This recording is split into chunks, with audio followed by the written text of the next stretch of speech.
Yes, we are on YouTube. So, very good welcome, very good morning to everyone. And for people from far Asia, it's already afternoon indeed. So then good afternoon to you. I'm very proud and happy to welcome today my good friend and one of the best experts in the field. He's going to talk about Dr. David Stanners. He will tell, I believe, a couple of words about himself and his distinguished career. The topic we are gonna have today is probably the broadest so far. It will address issues of sustainability transition in a very broad sense. This may seem a little bit abstract, but indeed, as one of great Russian physicists said, the most practical thing is a good theory. So, David, the floor is yours.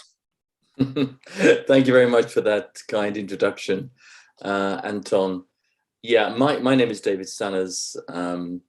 I'm formerly working for the European Environment Agency from its inception in the mid-90s, all the way through until a couple of years ago.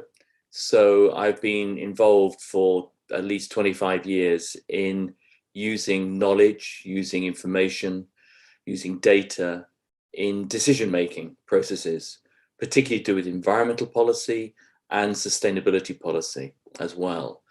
And so in that process, we've learned a lot about how to use knowledge, how to develop knowledge to support really good decisions. And if you think about the COP26 in Glasgow recently, they've been dependent upon good reports, good assessments, good information to bring them to the point of decisions, which they've been making this last week. And without that scientific data put together in a form which is understandable to politicians. And when we always talked about politicians, we always said a 15-year-old high school student, not to criticize the politician, but just to understand the level that you need. Without that information, they wouldn't be making the decisions they made last week. And some of the reasons why the stronger decisions were not made last week is because we didn't have the right knowledge. I'll come back to that in my lecture. Anyway, so the lecture is called Strategic Knowledge for Sustainability Transitions. And the storyline that I'm going to follow in this is to, first of all, clarify what I mean by a few terms I'm using so that you understand that. Then I will look at the problem analysis about knowledge for sustainable transitions. I will look at some progress and insights that have already been learned through the research and practice, and then give some indications about what's still to be done and draw some conclusions. So first, some definitions. What is knowledge? I mean, we talk about knowledge, we talk about information, we talk about data as if they're interchangeable. They are not interchangeable. There may be there's some sort of hierarchy of data, information, and knowledge at the top, if you can imagine that. And knowledge really is the sum of experience, training, insight, education that you have as a human being, that can be maybe codified for use in society as well. But it's the sum of all of those things that have made up your experiences, your training, your insight. And knowledge is also a very tacit thing, meaning that it is not just something that you can digitize, it is something which is finger friendly, meaning that you can feel it and touch it and understand it in a very tacit way. In contrast, information is much more tangible, captured, manipulated, and it's subject to interpretation. Data are the facts, the statistics, the numbers, which are collected in monitoring systems and so on and so forth. They're facts, which are the basis for reasoning, the basis of the information going up the spectrum, up the triangle, underpinning the knowledge. I'm focusing on all of those things. I'm focusing on the knowledge, but it implies that we are using information and data.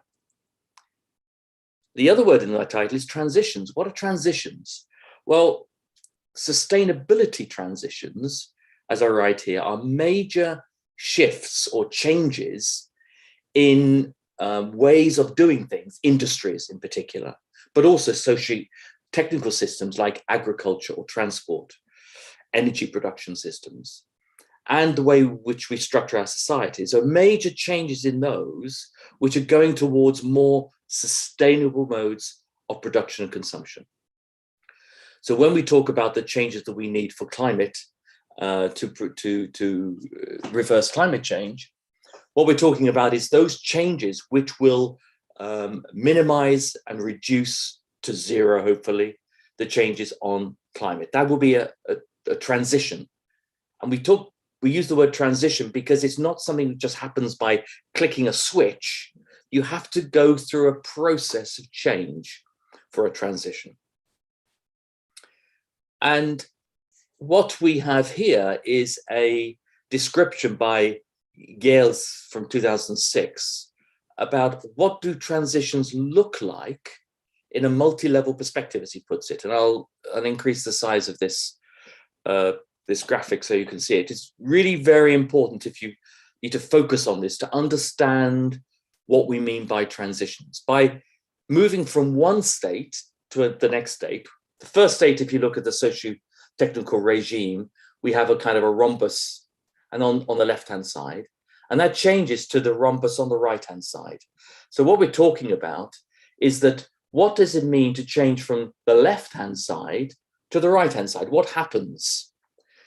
And what this diagram says, that the changes occur because if we go up in the diagram, the landscape developments change and give pressures to the regime which are currently under. So in other words, for climate, we have a particular way of operating with fossil fuels, and the landscape, which is the climate, pushes down on that and says, you can't do that anymore because we're going to die, basically. So how do you then move from one state to another state, to a state where climate is not being affected by our socioeconomic activities? Well, if you go to the very bottom of the diagram, you read you see all those little tiny arrows, and you read the script that says emergence of radical innovations as a seamless web of heterogeneous elements, learning processes with novelty on multiple dimensions. What does all that mean? Basically, it means that in order to go from one state to the next state, you have to harness a lot of small, radical, innovative ideas and changes, which then coalesce as you go up that curve to create new ways of operating, new ways of creating energy, new ways of our transportation, which then cause breakthroughs as I go up the diagram to the right to create the new regime on the right-hand side. And those set of steps are the transitions. We are transitioning from the left to the right through harnessing lots of small innovations, creating a new configuration in the future, a non-carbon based society, in other words, in our setting here. Now, in order to support that, we need a lot of information, data, and knowledge. So how do we use or develop that knowledge to support those transitions in this multi-level perspective? And that is what the lecture is about. The last thing I need to talk about is sustainability. What is sustainability? It's an assumption we know what that's about, but our framing of sustainability has in fact changed quite a lot over the years. And I'll just very quickly run you through some of those ideas. Classically, in the early days, basically in the late 80s, when the whole concept was understood and presented from the Brundtland report back in 1986, sustainable development was seen as something which was supported by three pillars: the social pillar, the environment pillar, and the economic pillar.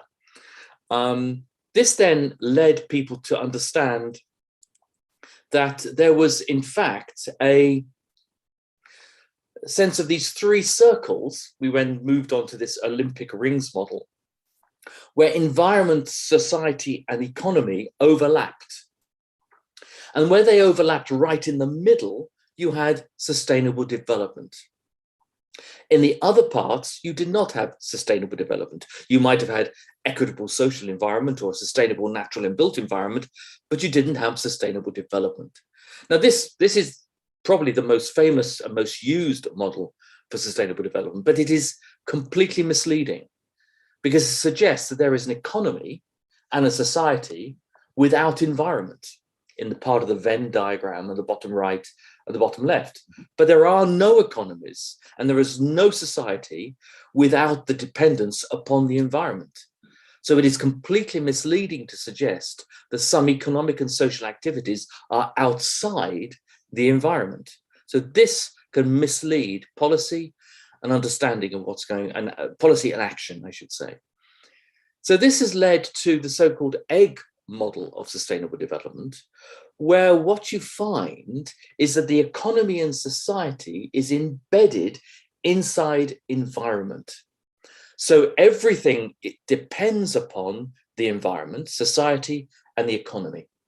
An economy depends upon the society. It's embedded within society, as this diagram shows.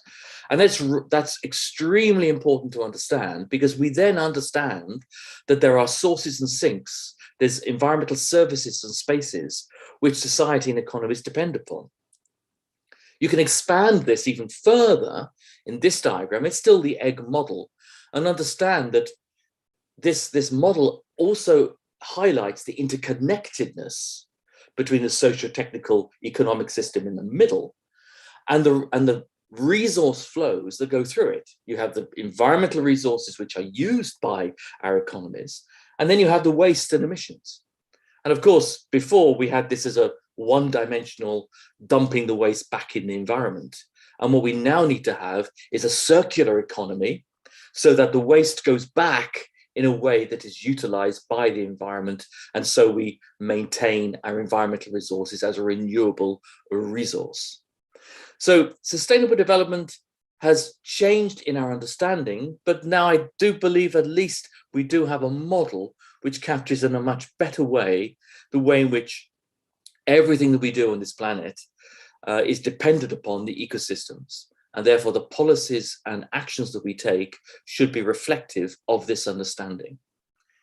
Further to that, Kate Raworth, and when she was working in Oxfam in the early 2000s, came up with this famous and fabulous model, the green donut, which takes the egg model of sustainable development, has now embedded on it on the outside, basically the limits of the planet, and on the inside, the social foundation that we need as a basis for all societies.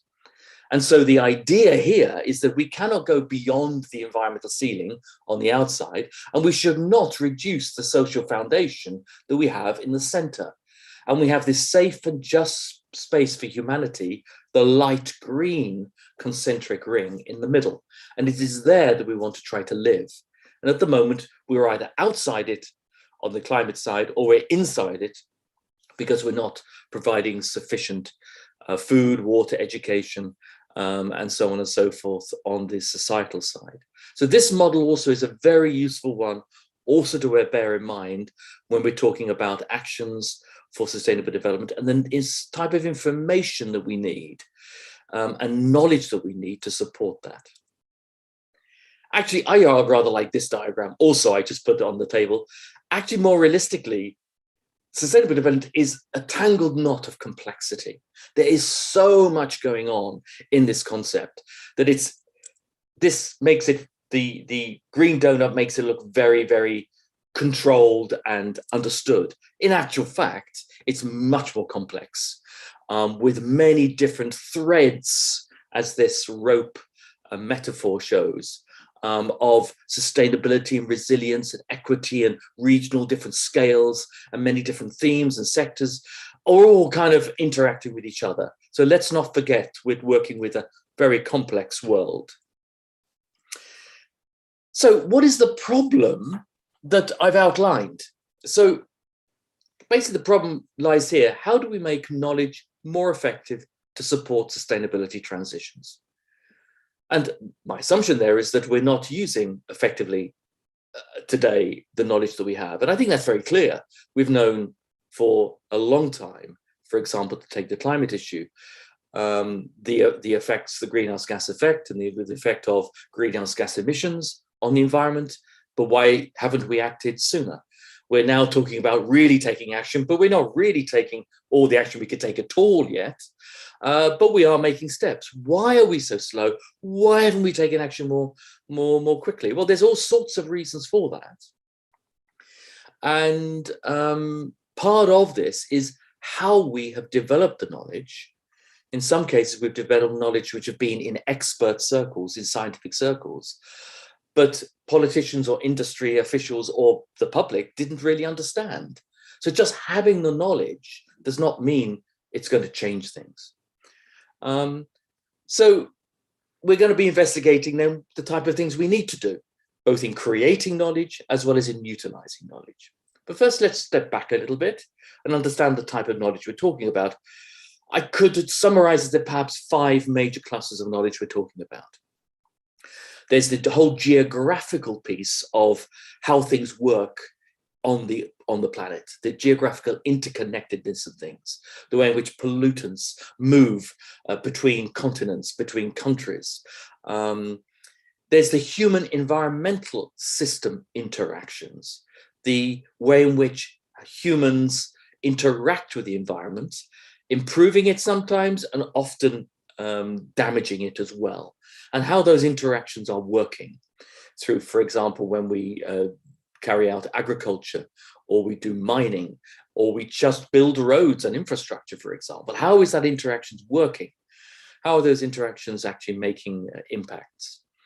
Then there's the whole area of risks and well-being, the type of risks that we're facing in terms of dangers, and well-being in terms of human abilities to live well within the limits of the planet. Then there's the societal systems themselves. How does our society work? The governance, the politics, the education systems, and so on and so forth. How are they all working? And we'll come to education at the very end as well of this lecture. And then the 5th cluster of knowledge that we need are the governance structures that we need for sustainability transitions, because these transitions that are required will require some institutional and governance structures to support them. And we'll come to some of those points as well.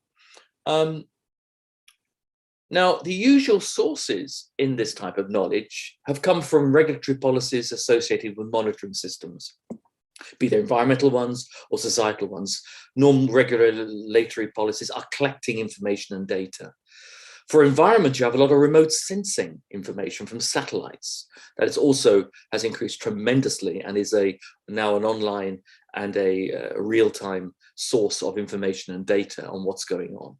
And much more broadly, there's a lot of research in the environmental, sustainability, and socioeconomic sectors that allow us to understand better what is going on.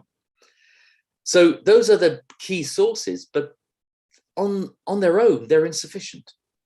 They're often fragmented. They're often done for particular narrow purposes. And if we are to use these processes of regulatory policies, remote sensing, research, and other sources, we need a real paradigm shift of how this data, information, knowledge development is actually created and how they are made to join up, made more effective, fast, and adaptive to the needs that are required. How we can increase collaboration from all parts of society in there, in the research as well, from citizens, for example. And how we can embed better the knowledge production and their use with the communities that actually need it, so that they serve real world problems. So we might have a lot of knowledge and data, but they're not adapting to the uses and they're not being put to use in the way that we could think. If we also just stand back and think about the problems that we're facing, we've also had an evolution of our understanding, not just of data, information, knowledge, sustainable development, but also the issues that we've been facing. And this is a a table which just summarizes this. Basically, in the 70s and 80s, when we looked at environmental sustainability issues, we thought they were very linear, cause and effect. Point source pollution was the main thing that was looked at then. All we have to do is to stop the pollution happening, and we've solved the problem. We didn't really think about more socioeconomic transitions and changes going on. We just needed to turn the tap off and then we were going to be fine. Well, later in the 80s and 90s, we realized that this wasn't the case. There were many cumulative multiple sources, often at a regional level, not just a local level, and many diffuse sources like in agriculture, you have application of fertilizers and pesticides, and these cause diffuse sources of pollution. There was no simply turning off a tap from an industrial plant. And they were also very regional. So to tackle them was much more complicated. There wasn't a single tap to turn. Then as you go forward in the 90s and 2000s, and this is where we are today, we really understand that things are much more systemic. The reasons why we're causing impacts on the environment is because of the systems that we are using, the systems of food production, the systems of transportation, the systems of how we're living in our cities. And you're only going to change those and make them less polluting and hopefully zero polluting, not just by turning the tap, by having systemic transitions and changes. And this is why we talk about transitions now, because the systems have to transition to a new way of operating. And this is the definition of most of the problems we're dealing with are at the level of systemic changes in our society. We're also in a context of complexity and waning trust in experts. In other words, the trust in experts is not as strong as it used to be. We have global, highly complex, wicked problems with large amounts of uncertainty, ambiguity, as well as conflicts of interest in terms of the types of people involved or the types of industries involved. They don't really have much of an interest. Coal industry doesn't have much of an interest in getting rid of coal. And so you have these also conflicts of interests. There are also still very many important knowledge gaps. And in the climate that we really are living in for the last maybe 10 years now, populism, post-truth, fragmentation of the truth, and diminishing social trust, in a context of complexity, we have a large set of problems which cannot simply be dealt with by putting the truth on the table, the knowledge on the table. People aren't necessarily going to trust that knowledge that's put on the table. And this raises questions of inclusiveness. Who's actually involved in developing this knowledge? Accountability. Are the people really accountable? And the plurality of different viewpoints. There's not just one solution or one interpretation of the information and knowledge that we have. There could, and often are, many different points of view. And we have to accept those, we have to understand them, and we have to solve the problems and make the transitions in the light of them. So we have changing science, policy, and society dynamics, how they are interacting. And understanding the implications of these, governance, how we organize ourselves, is highly relevant for producing effective knowledge. And if we do not understand these new ways of governing science policy and their dynamics together, then we will never understand how to put knowledge to better use and leverage improvements in our society and in creating a sustainable world. So to understand how better to do that, we just need to dig down a little deeper first before we come back to the surface. And I come up with some findings that have been found through certain research on this topic. First of all, I just want to look at the idea of post-normal science. Now, we are actually currently living in a post-normal world.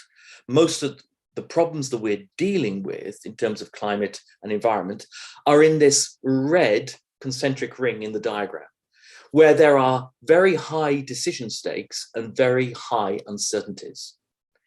The green space are those areas where there's low decision stakes and low uncertainties.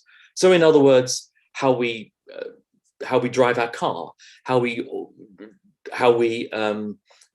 develop and build a new bridge, We know those things. They're very well known.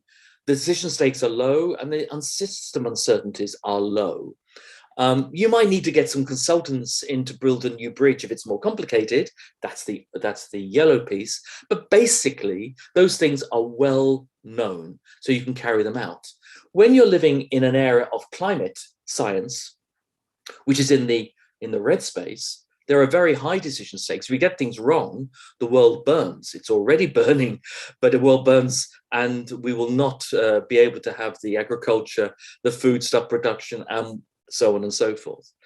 The uncertainties are high also. We don't exactly know how things are going to unfold. So we're living in this post-normal world. And in this post-normal world, basically, facts are uncertain, values are in dispute, stakes are high, and decisions are urgent. And this affects policy-relevant science. Because for resolving complex policy issues in this red area, we need to have information that is demonstrated by a broad, consensual societal dialogue. We need to ask people their opinions about things. We need to ask people's own understandings of the problems that they face on the ground. And this is called more, and leads us into this idea of an extended peer review. What we really need is to get the knowledge developed and disseminated and understood and improved through an extended peer review, where all members of society are in some ways involved. And then you embed the knowledge in people's day-to-day action. This is what post-normal science tells us. When the facts are uncertain, the values in dispute, the stakes are high, and decisions are urgent. And this concept, which I should mention, and I should not forget to mention Ravets and Funtovic, Silvio Funtovic and Jerry Ravets, who developed this concept in the early 90s. They were people who really understood these issues and began to question the normal science that we do to support policymaking. This also now combines with what we'd call black swan thinking and black swan logic, which comes out of a book by Nassim Nicholas Taleb in about 2007 called The Black Swan. And black swan logic makes what you don't know far more relevant than what you do know. The focus here is not on trying to find out what we know, it's more clarifying what you don't know. Socrates used to say, he did say, I should say, the only thing I know is that I do not know. So black swans are outlier events. They carry extreme impacts, and in spite of their outlier status, human nature makes us always work out or concoct explanations for why their occurrence after the fact really did happen, making it explainable, seem at least explainable and predictable. So COVID-19 is a very typical black swan. It's in a sense came out of nowhere, and outliers. It's an utter outlier, we felt, when it happened. And we now feel like we can explain what happened, but we can't really yet explain that. And basically what this means, sorry, I've just gone the wrong way. What this means is that our inability to predict black swans, because they're unpredictable, means that certain professionals, while believing they're experts, are in fact not. And this is what we've had in the past years, people saying we don't need experts anymore, we can't trust experts. Well, actually, yes, there is something to do with expert knowledge, which is important, but actually within a context of black swans in a post-normal world, experts have to exercise a lot of humility in what they actually know. They know certain things in narrow confines, but they can't begin to believe that they can tell everybody what's going to happen. And so many experts lose their sense of humility and are either hubristic and then say, oh, well, we can expect this, we can expect the other. Do not trust experts who say that to you when you're talking about these types of very high uncertainty, highly unpredictable effects. They do not know what is happening either. We only know when we put together all of our knowledge together, then we can perhaps work out a better way of responding to them. So the consequences of post-normal science and black swan thinking are the following. Precaution. We need to exercise precaution and greater humility about what we know. We need to have greater recognition that is much that we do not yet know. We need to be cautious about predictions and focus more on building resilience to withstand low probability disruptive events. Let's just say that again. We need to be cautious about predictions and focus more on building resilience to withstand the low probability disruptive events. This is what we're now doing in climate change. We do not know really what's going to be happening in the future. What we've got to do is build resilience to the flooding, to the high temperature events that we're going to have, to the storms that we're going to have. We're not going to solve those problems initially. We must work hard on solving them. But at the same time, we must build resilience on those things which are highly likely to happen under a climate change scenario.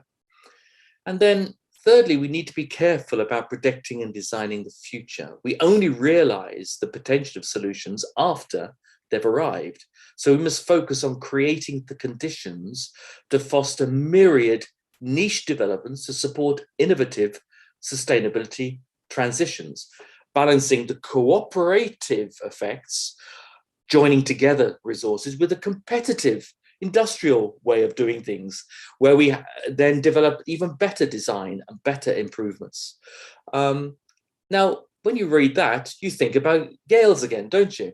The myriad niche developments that this diagram talks about. And so we've now come full circle. We've understood that in order to deal with the current circumstances that we lie in, a post-normal black swan world with high complexity, we really can only deal with this by looking at the myriad niche developments and try to look at those and encourage those to foster new ways of thinking and changes in our society. Now let's look at some progress so far in developing knowledge of this nature. We noticed already in the early 90s that the complexity of the integrated environmental assessments that we were developing was increasing tremendously. This diagram just briefly explains that the type of framing questions and the number of different framing questions were increasing tremendously, which meant that we needed to increase the scope of assessments to be multi-topic and multi-scale, and we needed to increase the transparency about the quality of evidence and uncertainty in the knowledge gaps.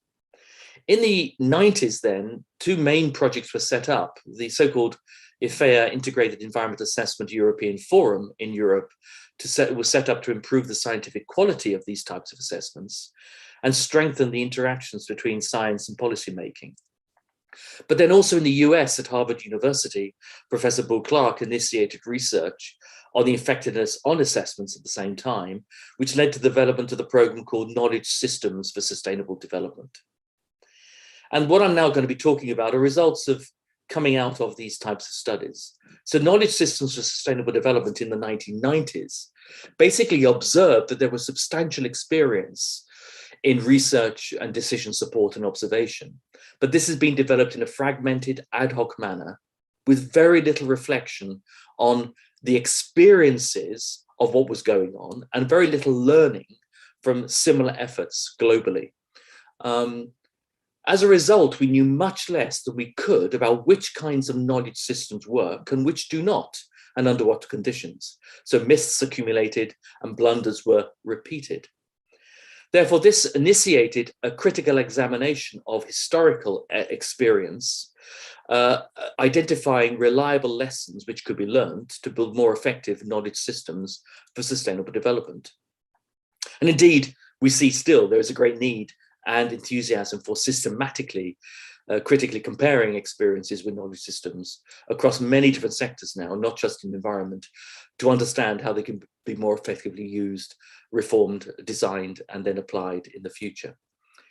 Now, some key findings from these studies and this research, which is very broad now and deep. Some of the very earliest key findings were to do what makes knowledge systems effective. And there were three key characteristics that made them effective. The first characteristic was the characteristics called of credibility or reliability.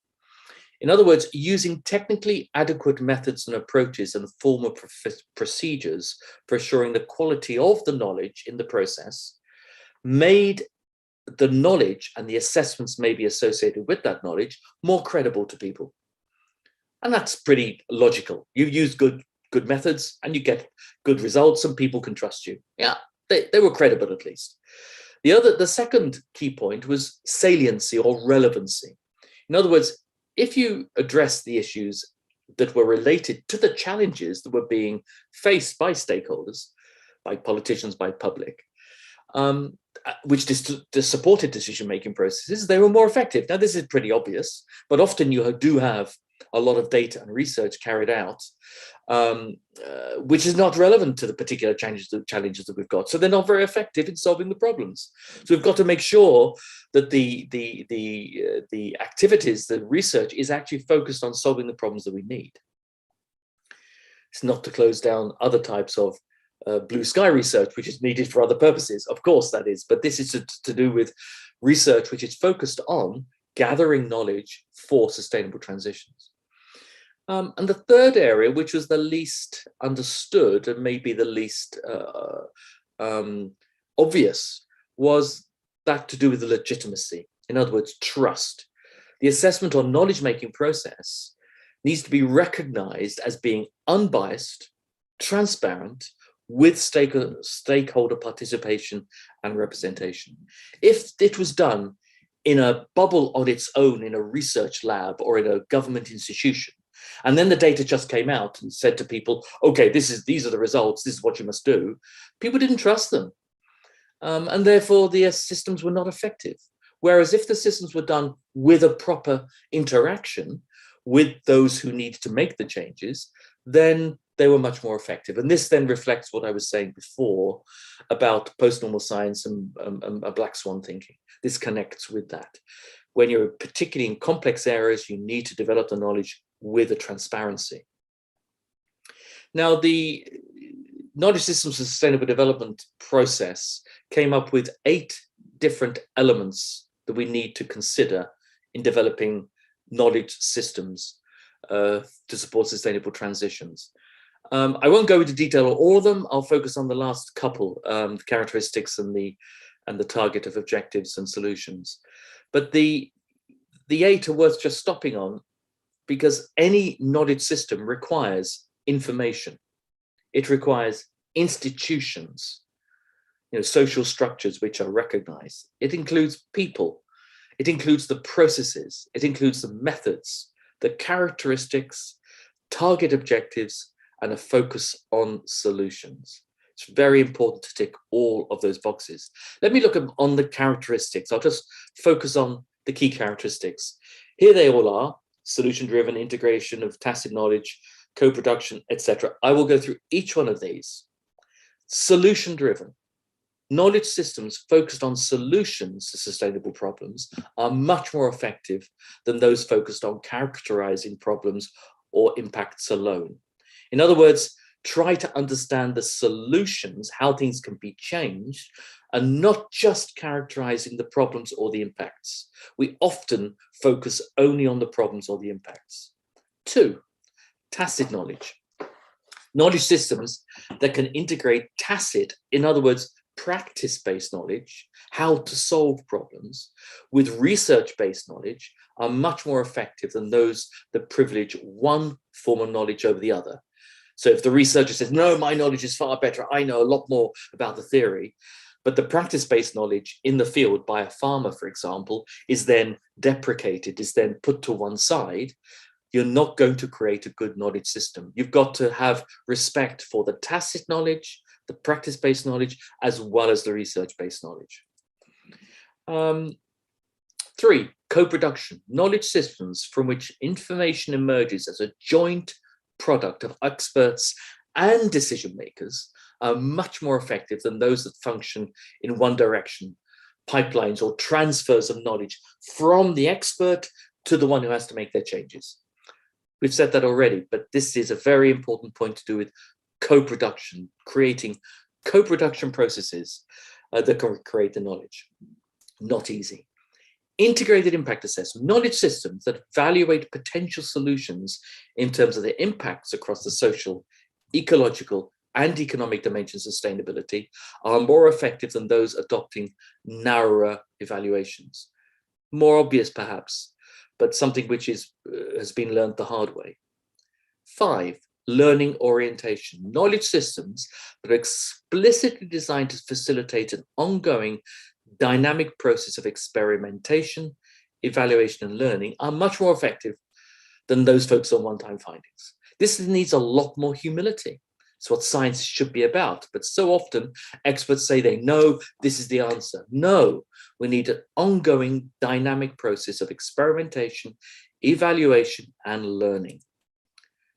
6, this repeats the SCL, the saliency, credibility, and legitimacy, knowledge systems which are perceived to be simultaneously salient, credible, and legitimate, serve stakeholders better, and are recognized and are much more effective.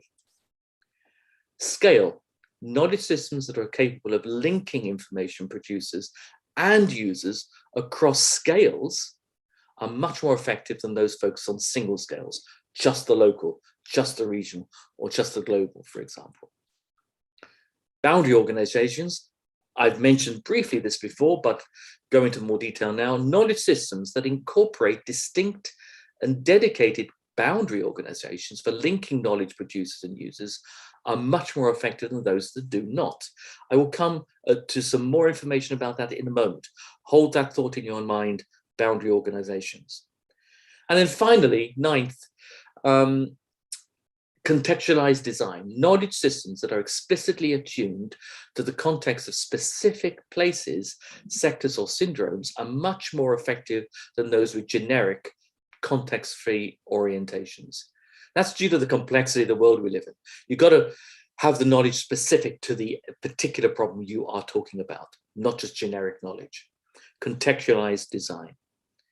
Now, when we have the knowledge systems, we have now, I've just gone through the characteristics. I now just want to focus on the 8th point in their list.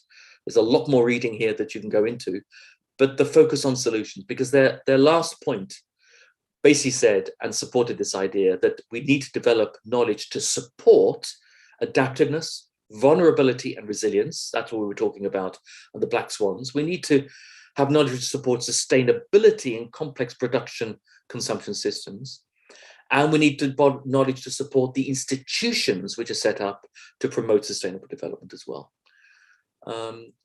How then are effective systems organized? Well, back to the boundary organization idea.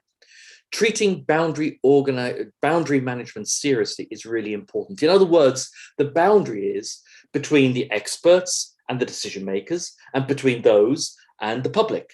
These are boundaries. We live in different entities, and there are boundaries between them. Now, there's nothing wrong with those boundaries, but we have to tackle those boundaries. We have to communicate across the boundaries, and we need to manage the boundary. And systems that make a serious commitment to managing the boundaries between expertise and decision-making are much more effectively linked to knowledge to action than those that did not.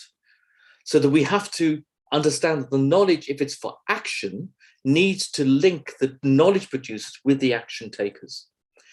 Establishing boundary organizations which actually work on those boundaries, generating effective and valid bilateral communication, translation, and mediation of knowledge between communities of knowledge and action are also very effective. And basically the organization that I worked for 25 years, the European Environment Agency, was a boundary organization.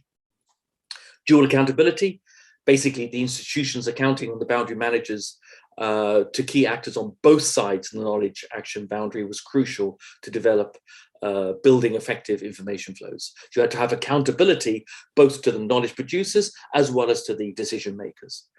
And then the use of boundary objects. Boundary objects are, for example, like an assessment or a database, are collaborative efforts that are both adaptive adaptable to different viewpoints and robust enough to maintain identity across them. So the object, if it is created, if an assessment is done with citizens, with the policymakers and with the scientists, it becomes adaptable to different viewpoints and so owned by all those different communities. It's going to be much more effective in helping to change actions than ones which are only created by either the policymakers or by the scientists on their own. So boundary objects. So what's still to be done? There's a lot more details of the research that's going on that I could get into, but I'm just going to focus in conclusion to this lecture on some things which still need to be done. We basically need more usable and actionable knowledge, enhanced co-creation and transdisciplinarity, greater reflexivity, responding, in other words, to what's going on, and much more experimentation. This requires an increased access to many different types of competencies and capabilities, particularly stakeholder engagement skills, foresight techniques, and we need the right institutional conditions and governance cultures that promotes experimentation and learning. And so often you find in institutions, there is not a respect for experimentation and learning, which requires sometimes for you to admit, I got something wrong and I didn't know something. There are also many opportunities these days for transforming knowledge development, such in artificial intelligence technologies to speed up new knowledge generation, or harvesting knowledge archives to inform pathways for sustainable transitions. We can do this in a way we could never do before. And augmented intelligence systems to help people understand transition pathways and appraise and adapt future scenarios in line with stakeholder interests. There's many things that we can do that we couldn't do before with the information technologies that we now have. And then in terms of collaboration engagement, we still need to look a lot more at integrating in our knowledge systems lay, local and traditional knowledge. In other words, knowledge systems which are embedded in the cultural traditions of regional, indigenous or local communities. If we don't do that, we're going to lose a lot. There's a lot of knowledge which is non-codified scientifically, but is in behaviors of people, is in their local practices and way they treat their land, etc. And there's also a lot of community-based monitoring which could be increased, so that the communities themselves are involved in the monitoring of their environment. And then citizen science, where even more in depth, citizens carry out actually the scientific research themselves. They pose the questions and they carry out the research, probably together with scientists. This creates also buy-in at the same time. Now, these concepts I've just talked about lay, local, traditional knowledge through to citizen science, you can find on a spectrum, and this diagram shows the kind of the rainbow spectrum that there are of different types of knowledge which are embedded not in normal research systems, but in practitioners, lay, local beekeepers, fish herders, the Sami herders in Norway, for example, and then citizen scientists which are working on various things to do with nature conservation or Earthwatch foundations and things like that. And then citizen scientists gathering data for birds, butterflies, which have been going on for many hundreds of years, in fact.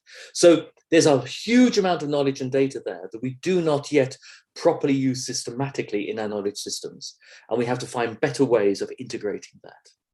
And citizen science here, I've just emphasized, is defined as that scientific work undertaken by members of the general public in collaboration with scientific institutions.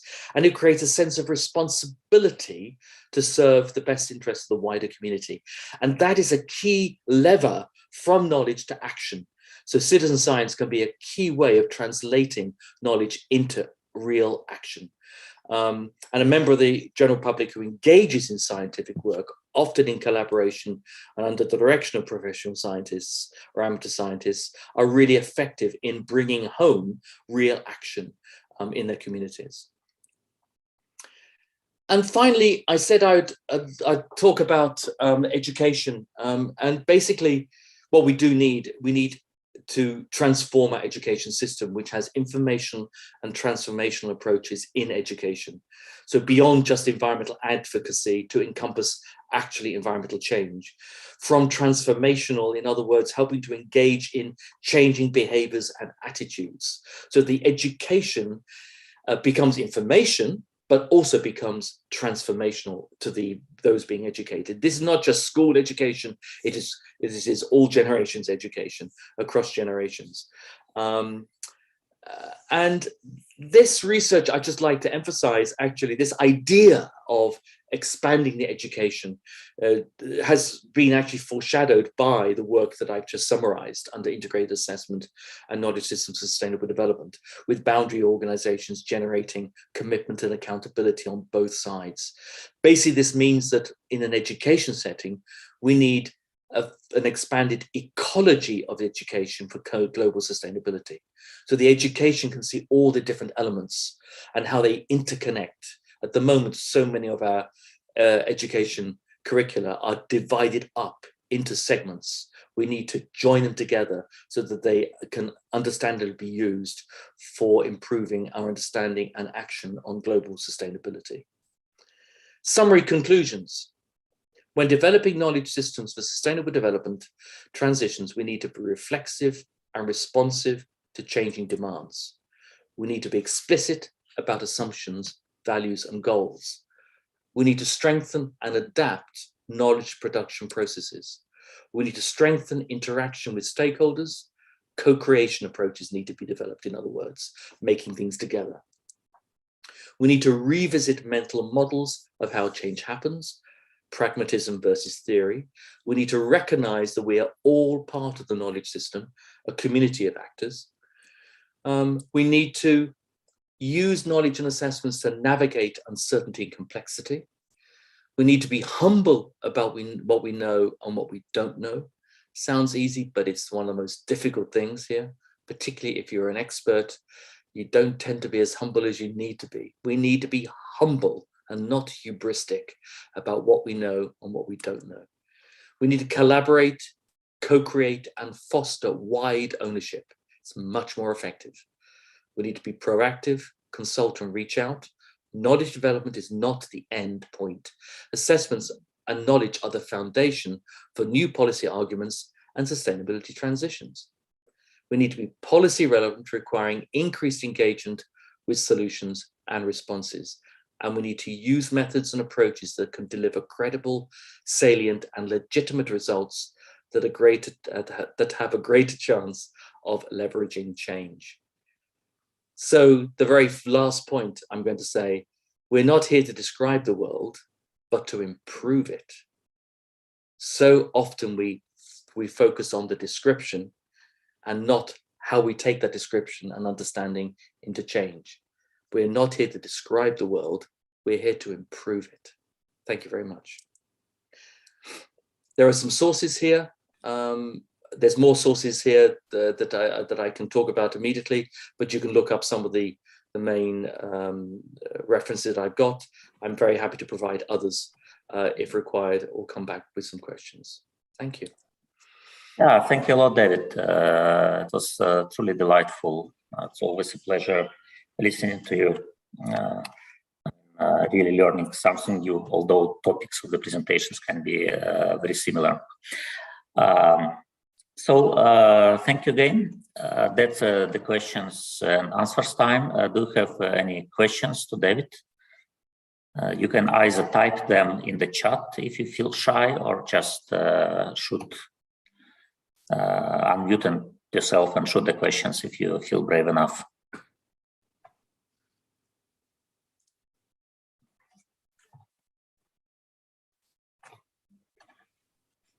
Just before the hopefully question will start, I have one, like what does you feel like in the practice and the experience of the European Environment Agency actually, how much this humility and is practiced, basically? You mean, what is my experience of it actually being applied? No, not necessarily even your experience. Now you're retired, so that gives you a little license probably to be open to the question.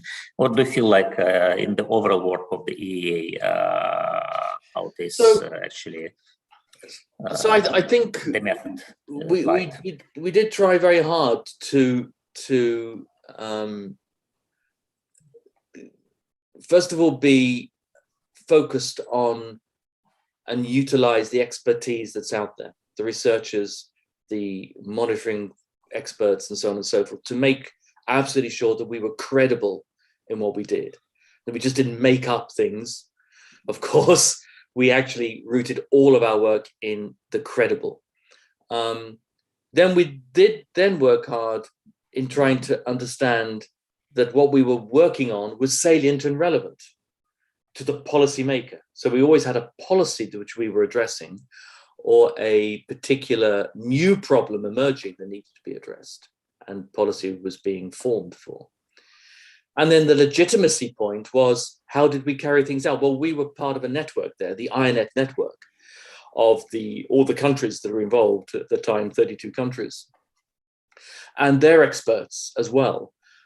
So we always collaborated and worked together with that network across the different countries, because they were the ones who were receiving the knowledge that we were producing and needed to make the changes and improvements. But also, not just them, we worked closely with the European Commission. They were the policymakers, effectively. We also worked closely with the researchers, because they were also making changes in their research. So the legitimacy point was also addressed, but we were always aware that we could do more. And we could be more humble and more open, effectively. And we did develop processes in our data and assessment processes in order to make sure that we were always looking outside the box and not just inside the box. But this is very difficult to maintain. I'm not going to pretend. It's very difficult to maintain this very open and humble approach when you're faced with a day-to-day rhythm of production of new assessments, new things going on. But we did try to put that in our methodological guidelines, which we tried to follow as much as we could. And we had our own internal training about these issues at the same time. So in summary, it's an ongoing process, and you just need to have reminders all the time and ongoing training on this topic in order to make sure that you do keep your mind open. Because if you don't have the training, you tend to close up and rely upon the experts only, and that's not useful. Yeah, thank you. And the related question then, like how do you see does the European Union has actually something good to demonstrate to the rest of the world in terms of guiding the sustainability transition? What's your personal take on it? Well, my personal take is that the action plans that they have are fabulous. They're very forward-looking, looking towards 2030, 2040, 2050.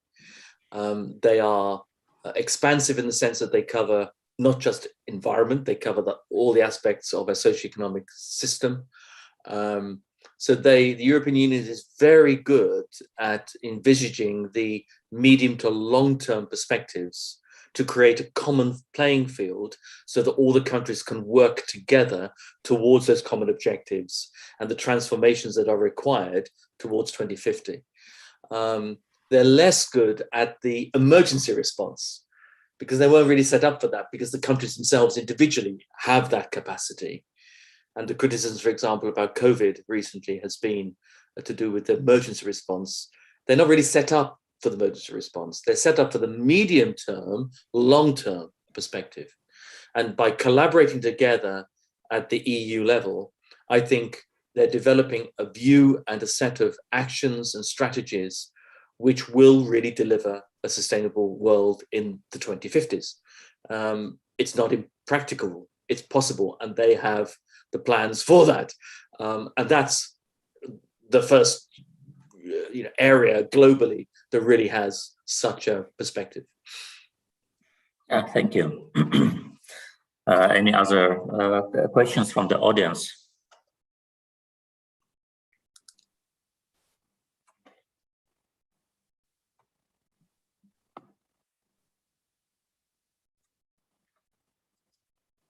Well, Very shy. Your slides were amazingly clear, and also I can take from this that everything was crystal clear to everyone, and it's not flattering. It's just what it was.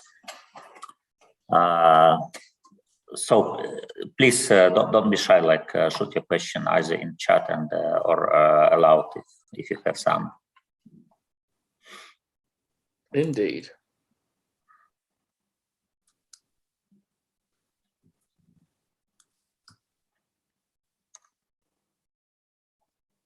Okay, I'll take it. Yeah, we have a question actually. I know it's not a question; it's a remark that the lecture was very interesting and there are no questions. Yeah. That's also a good indication. The presentation is the presentation made available to the participants? If you choose, so we can make it available. Yeah, it can be made available to the participants of this lecture, but not more. Yeah, then please send it to me, and I can respond to requests for a presentation. My email is on the bottom of the presentation, so please feel free to email me if afterwards you have any questions.